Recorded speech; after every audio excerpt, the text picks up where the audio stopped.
How to remove the Fiat Doblo Opel Combo door panel. We'll first remove the inner door mirror cover. It's only held on by clips. And then one thing I forgot to do was actually you'll need to unplug the mirror control after you remove the cover. As you can see, it's only held on by clips and it's just a simple pull off. Next, we'll remove these covers over here where the door open handle is, and underneath there are two torque screws. I believe they were T30. Go ahead and remove both of these torque screws.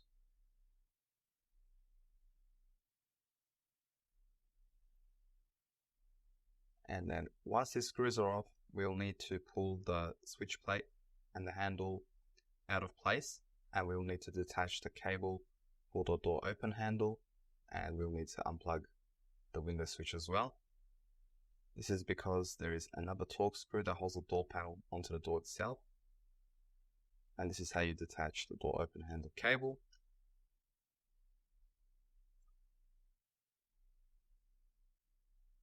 Remove the torque screw over here, and for the next part, there is clips on the inside of the door panel to hold the door panel in place.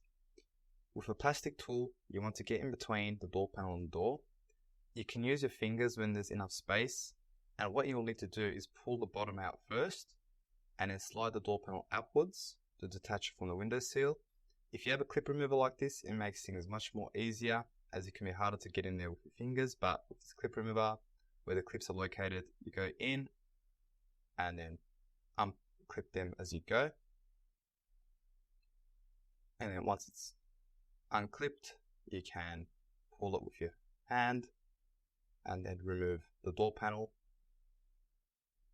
Keep in mind that these clips can break even with a clip remover.